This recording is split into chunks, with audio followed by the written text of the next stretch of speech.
कंवरपाल गुर्जर 2014 से 2019 तक हरियाणा विधानसभा के अध्यक्ष यानी कि स्पीकर रहे थे। वे भारतीय जनता पार्टी से हैं और जगाधरी से 3 बार विधानसभा के लिए चुने गए हैं। कंवरपाल गुर्जर को 2019 में जब दोबारा भाजपा की सरकार बनी तो हरियाणा कैबिनेट में जगह मिली थी। उन्हें हरियाणा का शिक्षा मंत्री, वन मंत्री, पर्यटन मंत्री, संसदीय मामलों के मंत्री और आतिथ्य मंत्री बनाया गया है। हालांकि पिछली बार उन्हें स्पीकर पद से ही संतोष करना पड़ा था। अनिल विज के बाद शपथ लेने वाले वे दूसरे मंत्री थे। इनकी गिनती हरियाणा के बड़े भाजपा नेताओं में होती है। इन्होंने पूर्व डिप्टी स्पीकर अकरम को मात दी थी और 1991 में छछरौली विधानसभा से अपना पहला चुनाव लड़ा था। नमस्कार, स्वागत है आपका SNA में। भारत आज का वो शो जो खबरों का विश्लेषण करता है। और खबरें होती कौन सी हैं? खबरें वो होती हैं, वो किसी व्यक्ति विशेष से जुड़ी होती हैं जिन्हें आप जानना चाहते हैं।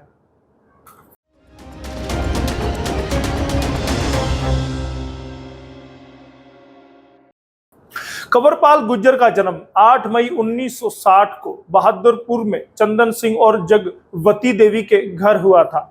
उन्होंने 1977 में मैट्रिक किया और फिर 1979 में मुकुंदलाल कॉलेज यमुनानगर से BA किया, लेकिन दूसरे वर्ष में ही पढ़ाई छोड़ दी। नेताजी की शादी सुनीता गुर्जर से हुई, जिनसे उनकी 2 बेटियां और 1 बेटा निश्चल चौधरी है। वे सन 2000 में विधायक चुने गए थे, तब इनेलो बीजेपी की सरकार थी। कंवरपाल गुर्जर 1990 में भारतीय जनता पार्टी में शामिल हुए। 2 बार भारतीय जनता पार्टी के जिला महासचिव बने, 3 बार भारतीय जनता पार्टी के प्रदेश महासचिव बने हैं। साल 2000 और 2014 में विधानसभा चुनाव वो जीत चुके हैं और 19 में क्या रहा वो बताऊंगा। गुर्जर अगर बात करें कंवरपाल गुर्जर की, 2019 में लगातार तीसरी बार जगाधरी से विधायक बने। उन्हें हरियाणा भाजपा के उन कुछ वरिष्ठ नेताओं में से एक माना जाता है जिन्होंने वर्ष 2019 में दोबारा से विधानसभा चुनाव जीता। हरियाणा के शिक्षा मंत्री का सफर इतना आसान भी नहीं था।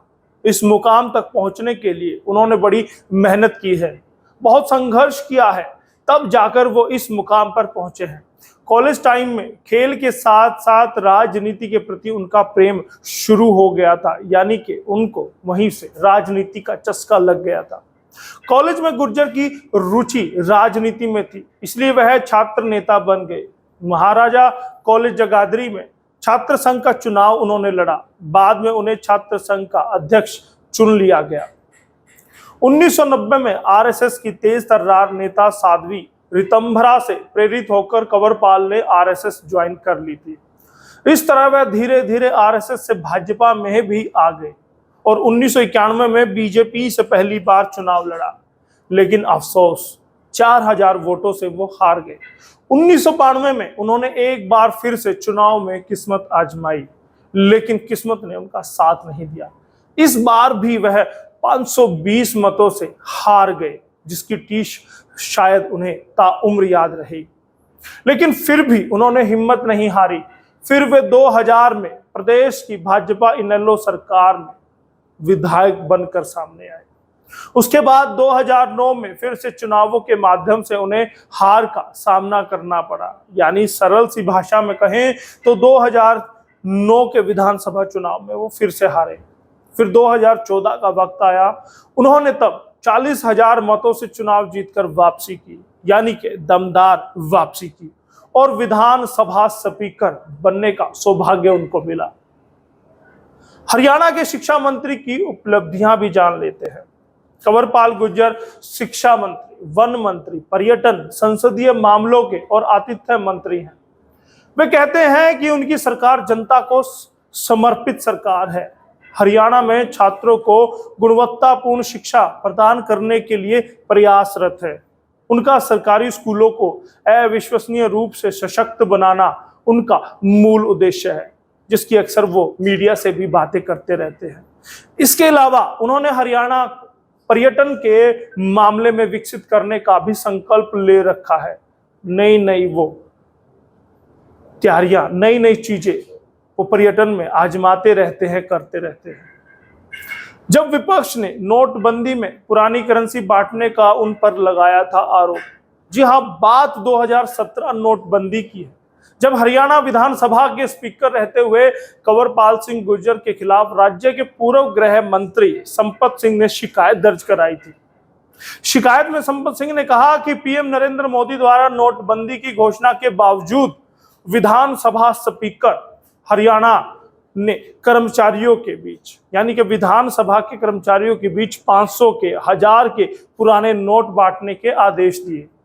इस मामले पर विधानसभा अध्यक्ष के सचिव सुभाष शर्मा ने बताया कि सरकार ने हरियाणा के स्वर्ण जयंती समारोह, जो कि 3 नवंबर को पंचकूला में आयोजित किया गया था, में लगभग 300 पूर्व विधायकों को सम्मानित करने के लिए 11,000 रुपए मानदेय देने का फैसला किया था। इसके लिए विधानसभा बजट से 33,20,000 रुपए निकाले गए थे। इसमें से 16,50,000 रुपए ही बांट पाए थे, जबकि 16,72,000 रुपए बच गए। इस बीच नोटबंदी की घोषणा हो जाती है। इस बचे पैसे को वापस खाते में जमा करने का कोई प्रावधान नहीं था, इसलिए सरकार ने महालेखाकार के ऑफिस से अनुमति लेकर इस पैसे को बांटने का फैसला किया, जिस पर यह सारा बवाल हुआ। लेकिन उनकी भूमिका बिल्कुल पाक साफ इस पूरे मामले में थी। नोटबंदी मामले में नाकाम रहा विपक्ष, तो फिर शैक्षणिक योग्यता पर उठाए थे सवाल। बात 2022 की है, जब आम आदमी पार्टी के नेता नवीन जयहिंद ने उनकी योग्यता पर, उनकी शैक्षणिक योग्यता पर, उनकी डिग्री पर सवाल उठाए थे। 2022 में शिक्षा मंत्री कंवरपाल ने कहा कि वह प्रोफेसर या शिक्षक नहीं है जो उन्हें डिग्री की आवश्यकता हो, क्योंकि नेता बनने के लिए कोई शैक्षणिक योग्यता की निर्धारण नहीं है। मेरे पास अपने विभाग को चलाने का और प्रशासनिक कार्यों को देखने की जिम्मेदारी है।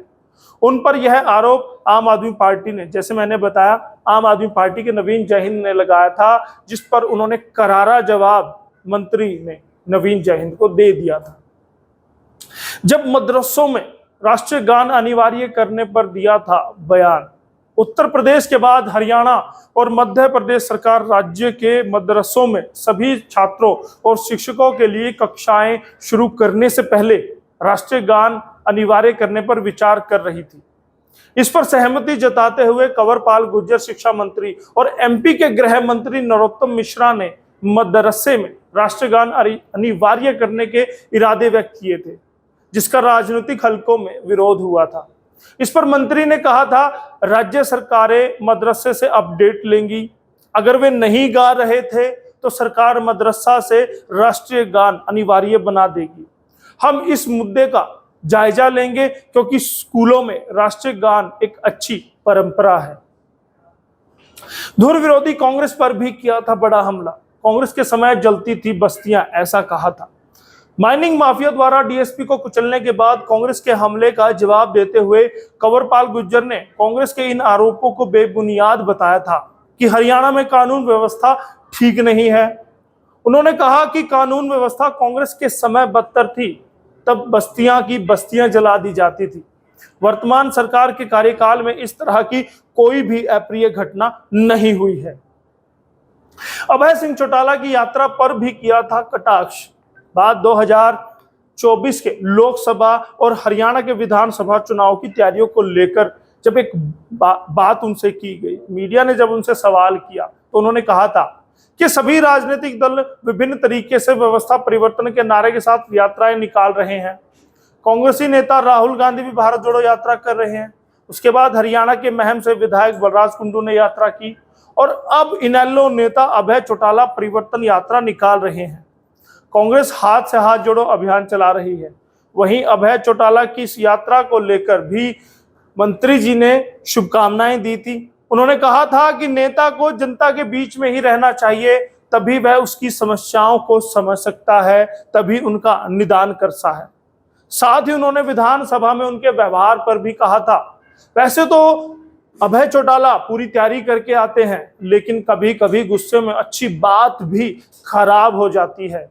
ऐसे में उन्हें अपना व्यवहार थोड़ा नरम रखना चाहिए। तो इसी तरह से बेबाक शख्सियत के धनी है कंवरपाल गुर्जर। वो शिक्षा मंत्री हैं, वो वन मंत्री हैं, वो पर्यटन मंत्री हैं। आप उन्हें किस रूप में देखते हैं? क्योंकि वो संगठन में भी महत्वपूर्ण जिम्मेवारियों निभा चुके हैं। आप उनको किस तौर पर देखते हैं हमें जरूर बताइएगा, और एसएनए को आप क्यों पसंद करते हैं हमें जरूर बताइएगा, और किस चहेते नेता को आप सुनना चाहते हैं एसएनए के माध्यम से मुझे जरूर बताइएगा, क्योंकि मैं उनको आपके सामने लेकर आऊंगा। उनसे जुड़ी हर छोटी बड़ी बात, हर छोटी बड़ी खबर आपके सामने मैं लेकर आऊंगा। बहुत बहुत धन्यवाद। एसएनए से मैं यशपाल कंचन।